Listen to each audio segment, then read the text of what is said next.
God, we are so back! DANDADAN.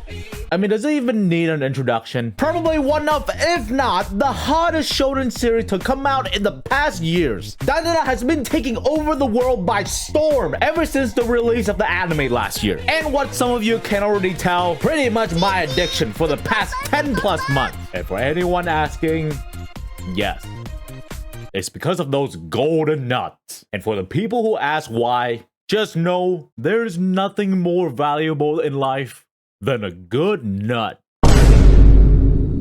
I mean, from grandma gobbling down wieners, to titty-biting action scenes, to some of the most tragic backstory in all of anime, and of course, with one of the best romance development between two characters ever in shonen. DANDADAN has everything. And since season 2 dropped during the summer season, it has only been getting better. Now we're getting six-pack underwearing football player, some creepy-ass family, bobblehead Mozart and Beethoven. I can't even believe those words came out of my mouth. And of course, more peak romance development between Okarun and Momo. Like, there is so much to talk about in this season, so we truly need to dive in. But real quick, if you are new to the channel and enjoy what you're seeing, consider subscribing for more anime content. And while you're there, like the video if you did enjoy. Now, let's head straight into the madness that is DANDADAN Season 2. Now, the first thing we need to dive into this season is, of course, the poster child for this entire arc.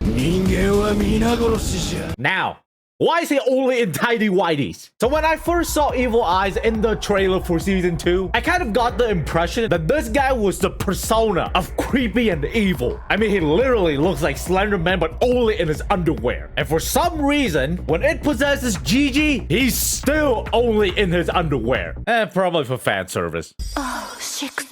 But of course, in typical DANDADAN fashion, Evil Eye's backstory is also tragic as hell. I mean, you can't call the curse evil when he was locked away as a child, literally clinging on the hope of just having friends to play with, just to be used as a sacrifice. Like, forget evil, this kid needs a hug. Like, you gotta give Yuki Tatsu so much credit here, because he managed to convey such a heartbreaking backstory for every single curse we have been introduced so far in such a short time frame. And if anything else, it just makes me despise this stupid Keto family even more. By the way, I do want to highlight Evil Eye's power here, because I don't think there's been a better use of curse power with football. I mean, he's kicking these cursed balls like they are missiles. And of course, just like football players, you gotta have foul points. And honestly, all the fight scenes during this arc went so hard. We had Momo soloing the entire Keto family. We had Evil Eye soloing literally everyone. But of course, the standout fight of this entire arc was Okarun versus Evil Eyes. I mean, I don't even know what was better in the fight. The chase sequence between these two, the football shootout between these two, or the 20-piece wombo combo that Okarun gave out. I mean, look at that stand. Even Okarun is aura farming now. JoJo approved. Yes. Although I will say I was a little bit disappointed about the big worm. I think it's called the Mongolian death worm or something. That worm was portrayed to be super dangerous, and it seemed like it was actually a major threat. Like, it had those dangerous psychic waves. It literally regenerated from everything that they threw at it, and everyone kept mentioning how dangerous its venom gas was. But then it got defeated so easily, and that worm literally went from a dangerous threat to a goddamn water hose. Not that much of a deal, because Evil Eyes was kind of the main antagonist for this arc, but still. But I will say I did appreciate all those meme-worthy reaction from the gang. And one thing I did notice, which is so wholesome, is that Turbo Granny started calling Momo by her name. And we will dive in more to each individual characters later, because they all got significant character development. But that does nicely lead us to the next part of the Evil Eyes arc, which I will call Honestly, this part of the anime for me really brought back the true DANDADAN experience. Fun character interactions and the most out-of-pocket stuffs just happens out of nowhere. I mean, you gotta love the fact that the whole gang is back together, because you know that when they are together, there will be some golden interaction. Like, for example, one of my favorite things about this season so far is the dynamic between Momo and Ira, because it is genuinely so entertaining every single time they bicker, because it's literally like two chihuahuas barking at each other. And although they do grow closer as friends, that just means more ammunition for argument. And then you gotta love Gigi for bringing us back to Nostalgia Town. Ya papa, 医生店。 Because the transformation between Evil Eyes and him using cold and hot water is such a clear reference to Ranma. Like, the only difference is that in Ranma, a hot guy turns into a hot girl. But in DANDADAN, a hot guy turns into a terrifying demon. And you can't tell me it's not a coincidence that when DANDADAN premiered in fall 2024, they also decided to remake Ranma. Like, this has to be planned. And I'm not sure if it's intentional or not, but whenever Gigi accidentally transformed into Evil Eyes, the fact that he would immediately throw hands with Okarun is so funny. It's like the guy holds a grudge on him for throwing that 20-piece wombo combo. Which then, of course, leads us to honestly one of the best moments of this season, the Exorcism concert. And I'll just say that they pulled a Demon Slayer moment here, because from what I have seen, this part was only 4 panels long. And then freaking Sire Saru literally said, "Let me cook," and compose an entire rock song for it. Like, I haven't seen such aggressive headbanging from an anime since The Rumbling. And literally summoning the dead as your crowd while performing an exorcism is one of the most metal and one of the most DANDADAN thing I've ever seen. Like, that's just proof that DANDADAN is getting a generational adaptation here. After that, I gotta give huge thanks to Momo's friends here, because thanks to them, we got introduced to Maid Momo. いらっしゃいませ、クソ野郎。 No, remain calm. And Maid Momo is just peak Maid. She still has an attitude, she blushes, she gets grumpy, but she still gives my man special treatment. And you know what?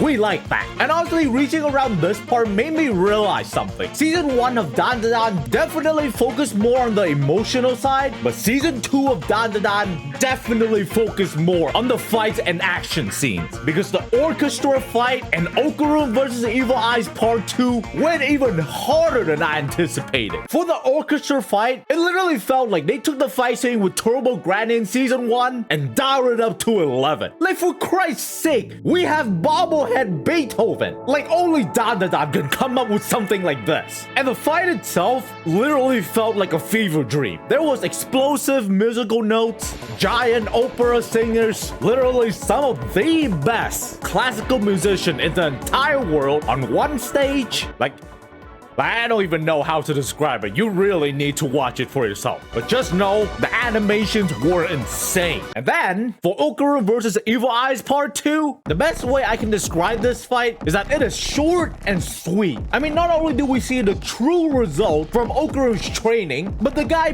pretty much dominated Evil Eyes in this entire fight. Like, I'll be honest, Okarun went demon mode. And I kind of love that they lean more into the contrasting color of purple and red between these guys, because visually it looks so good. And since both Evil Eyes and Okarun pretty much went full throttle for the entire fight, their powers and abilities was highlighted so well. Plus, you get to see how Granny Turbo is actually caring more for these guys. I mean, she literally clinged onto Okarun the entire fight. That is Granny love right there. And then when the fight was over, it pretty much went back to the usual DANDADAN stuff. We had Okarun rage baiting Evil Eyes, Granny Seiko appreciating Gigi Golden Nuts. Somehow, we even have a Minecraft reference. We get to see how Evil Eyes behave in the normal world, and a major character made his comeback, which of course I am talking about Okarun's Golden Nut. Now, at the time of recording, I have just finished episode 9, and honestly, all I know about this upcoming arc is that apparently it is so good that Science Saru literally made a new trailer specifically to hype this part up. And it seems like we're getting introduced to this new character called Kinta, I think. And from what I can see, the fan base is extra hyped about him. And since I decided to not read the manga for DANDADAN, I know nothing about him. But from watching the trailer, I just have one question. How in the hell did Okarun get bullied and this guy didn't? Like how? And also, the new threat seems to be a goddamn kaiju, because apparently we can't get enough kaijus. So you know what? We will see. But now that we have ran through all the events that happened in this season that I have seen, we move our focus to what is arguably even more important than the curses,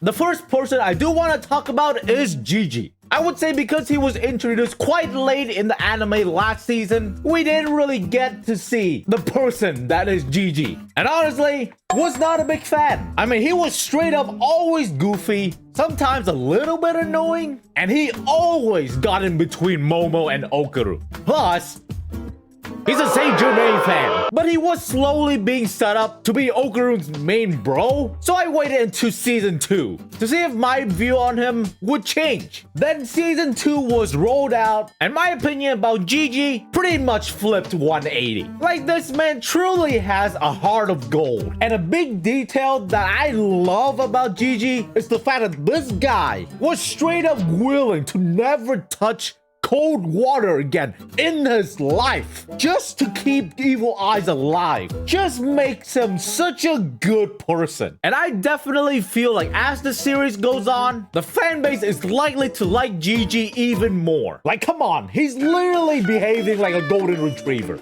Ira, yeah, I'll be honest, since she came back in season 2, my love for her as a character has only been growing. Now, yes, a large part of why I love her so much now is because of the constant bickering between her and Momo, but Ira has definitely got a lot of development during season 2. First off, she's not as self-centered as she was before, purely because she actually has good friends with her now. And even though they do bicker like crazy, usually it's only when one of them touches Okaru. And even then, there's honestly never any hostility between her and Momo. Plus, I love that whenever she interacts with Okaru, she has a soft and cute voice. But when Momo comes to play, her voice literally changes into an angry auntie. So I truly hope that they keep arguing as the series goes on. Granny x Granny. Yeah, I'm coupling the grandmas together. Plus, they honestly had a quite similar development in this season. Like with Grandma Seiko, we definitely got to see how kind of a person she is, especially during the exorcism arc. Like, you can tell how much she cares for Gigi when he said that he wanted to keep Evil Eyes alive. And during Okarun's flashback, we also figured out that she's the kind of person that always tries her best to help others and wants literally nothing in return. Like, even when Mr. Mantis Shrimp wanted to pay back by rebuilding her house, she still didn't want any gratitude back from him. And that really shows you what a nice and kind grandma she is. And just like last season, she is still Then for Granny Turbo, like I mentioned before, as the series goes on, you can tell that she is caring more for everyone in the family. First, she looks out for Momo and start to have a strong connection with her. And then she also willingly helped and guide Okaru to getting stronger to fight Evil Eyes. And I mean, she always had that grandma bond with Grandma Seiko. Plus, I love the fact that she started to use the hoods on their hoodies as a napping spot. She's literally becoming a cat. So overall, in terms of character development, both grandma this season got to show their affection side and how much they care about their family. And I'm pretty certain that they are both being set up to be two kind grandmas that takes care of their grandkids. And of course, you know I had to leave the best two for last. Momo and Okaru. それだけなのかよ。ビシビシ。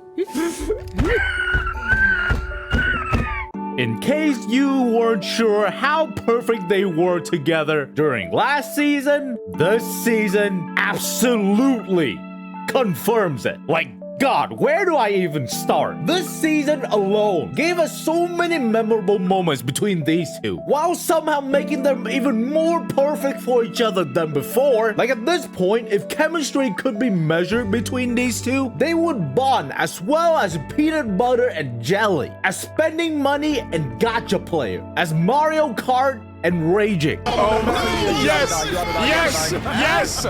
Okay. Or as rent-a-girlfriend and not knowing when to fucking stop. Basically, they're inseparable. Like throughout season 2, as each episode goes by, you can tell that these two, especially Momo, are slowly realizing how much they care for each other. For example, during the Evil Eyes arc, as soon as they were done fighting Evil Eyes, what did she do? She immediately sprinted to where Okarun was. And you can literally tell the exact moment when her heart dropped, when she saw that pit of lava. I mean, the girl was so desperate, she was willingly going to dive into that pit. And then the gratitude that showed up on her face when she realized that he was saved, yeah, that's not a face you make towards someone that's just your friend. And honestly, this moment by itself was probably the catalyst for Momo's realization of her feeling, considering that after this, she clearly shows a lot more affection towards him. Like immediately after the Evil Eyes event, as they were heading back, she literally gave Okarun one of the most attractive and lewdest hand-holding sequence ever in anime, which by the way, Grandma definitely saw. Then there's the blush scene when she saw how much Okarun cares for his friends. Then at the maid cafe, she was pissed at both of her friends, and of course, no aggression towards Okarun. I mean, later on that exact episode, she took the initiative to hold his hand to walk home together. Like at this point, can it be more clear? And as for Okarun's side, I mean, it's literally shown at the beginning of every episode of season 2, because during the opening for this season, we're literally seeing everything through Okarun's perspective. And if you didn't notice, through his lenses, it is clearly shown that Momo literally brings happiness and colors to his empty world, which already shows how important she is to him. And then you add on the fact that the lyrics for the opening of this entire season, when translated, is literally describing how he feels about her. And you guys can search it up for yourself, but there's literally lines like, "My sentimental love that I found in a world soaked in darkness," and "I want to have the courage to hold your hands." Like, for God's sake, this is top tier romance right here. And you know what? Since I brought up the opening, I'll give my review as well. Season 2's opening is a banger of a song, and it honestly grew on me even more as I listened to it throughout the season. But yeah, not even remotely close to how peak the first opening is. Like, not only did it literally became my favorite anime song of all time, and I listened to it on a daily basis. I mean, it's literally my ringtone. But overall, this season definitely lived up to the hype that the first season set, plus with how much they are hyping up the upcoming arcs. And as a guy who's pretty much obsessed to DANDADAN at this point, I seriously hope season 3 will come out soon. And to be honest, I'm honestly just glad that there's almost nothing to get in between Momo and Okarun anymore, because with Aira, it's pretty much comedic relief at this point. And for Gigi, he already got friend zoned and is playing the best bud role. So it seems like Momo and Okarun are completely separated to continue their own story and have nothing getting in between the ever. Wait, what? ちょっと家直すの手伝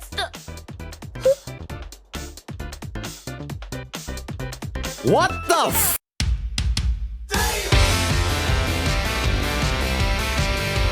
And with that, hope you enjoyed the video. As everyone can see, my obsession with DANDADAN has not died down, and it's probably never gonna die down. And honestly, this summer season has a lot of banger that I still need to catch up on, but DANDADAN was a priority. And actually, let me know in the comments which part of this season did you like the most. And of course, if you are new to the channel and enjoy what you saw, please do subscribe to the channel because it helps me a ton. And like the video if you're a DANDADAN enjoyer like me. And as always, until next time, see ya.